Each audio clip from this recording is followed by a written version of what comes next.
Number one, the main reason why nilalagay mo yung sarili mo sa lugar na hindi ka binavalue kasi mababa standard mo para sa sarili mo. Kung ano yung buhay mo ngayon, nakadepende yan sa standard mo.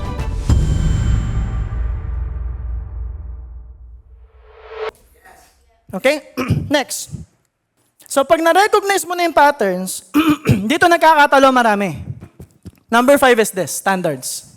Now this is where you know that you are growing really. What's your standard for yourself? Because the main reason why nilalagay na, number 1, the main reason why nilalagay mo yung sarili mo sa lugar na hindi ka binavalue kasi mababa standard mo para sa sarili mo. And the main reason why niloko ka na nga, gusto mo pa rin balikan, it's because mababa ang tingin mo sa sarili mo. Lower standards pa rin. The main reason why ang hirap mag-move forward kasi mababa yung standard mo for yourself. So kailangan mo itaas yung standard. Kung ano yung buhay mo ngayon, nakadepende yan sa standard mo. It's always based on your standard. Now, here's the idea. Oy, this is your standard. And some people will call it your comfort zone. Okay? If magkakaiba tayo ng standard, yeah? Some of you are okay with 30,000 per month. Some are okay with 15,000. Some are okay with 16,000.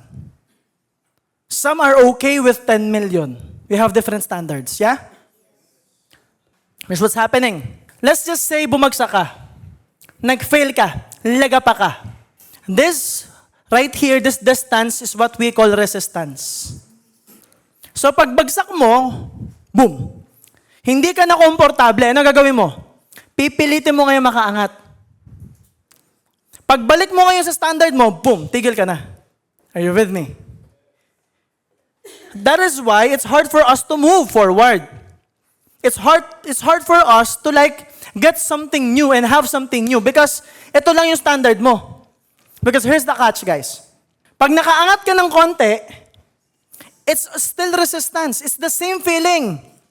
Your brain, your heart, your body doesn't know the difference between umaangat at bumabagsak. It's the same freaking resistance. One example, sino dito yung nagkamotor na or nagkakotse na?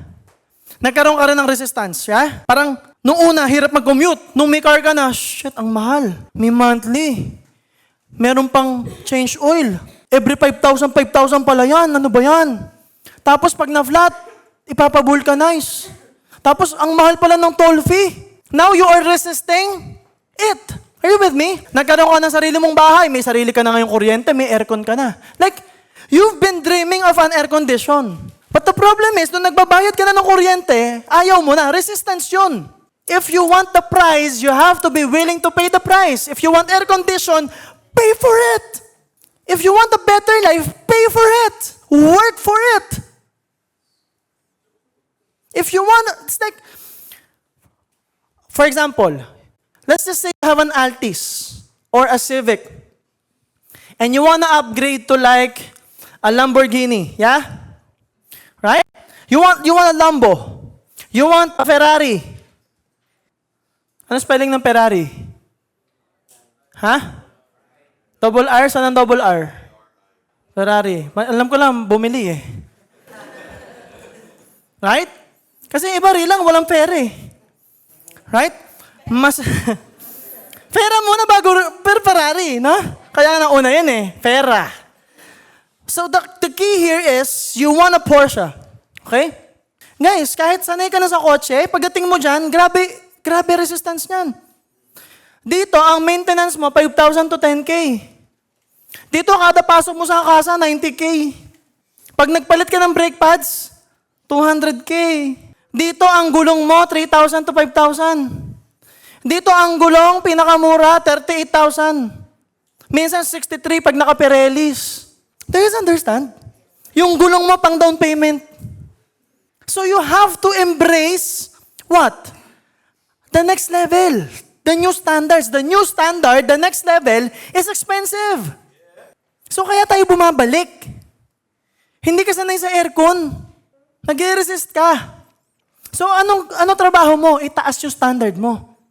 You raise your standards. 1, How do you raise the standards? One, experience it. Invest in experiences. Pag na-experience mo lead, tataas ang expectation mo sa mga seminars. Iba na standard mo sa seminar, dapat ganun. Pag umaattend ka ng Power Talks, mataas standards mo sa seminars. Libre to, pero grabe mag-serve. Right? Libre to, pero look at the setup.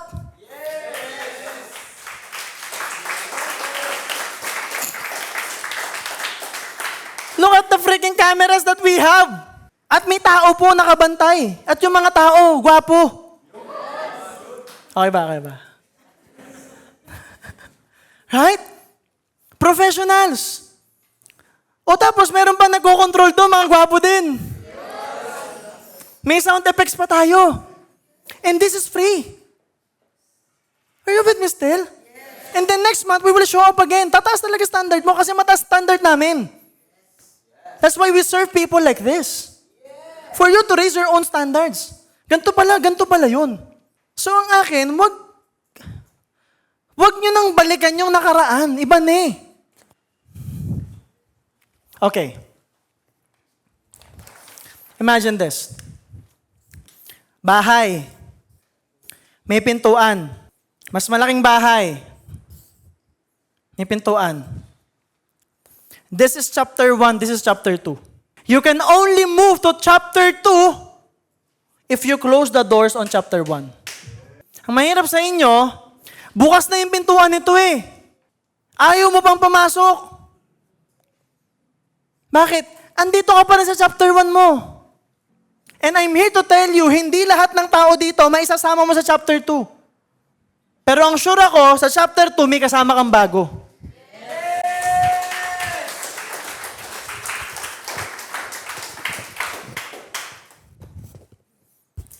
So raise your standards. Yes. You deserve better. You deserve more. So you won't have to make excuses. Nagagets niyo ako? Close this chapter, guys. You deserve the new chapter. When a door closes, windows of opportunities will appear. Minsan nakafocus ka sa pinto. Ang daming bintana bukas. Hindi mo makita bintana, nagkukulong ka sa kwarto eh. Don't be a prison of the past. Ooh. Don't be a prison of the past. Sabi nga ni di ba? Warren Buffett, no, the chains of habits are too weak to be felt. But it will become too strong to be broken. Minsan hindi mo mararamdamang may mali until huli na. For all of you, hindi pa huli. Dito kayo eh. Just don't allow yourself na mahuli. Yes. Are you with me still? Yes. That we'll learn from the seminar.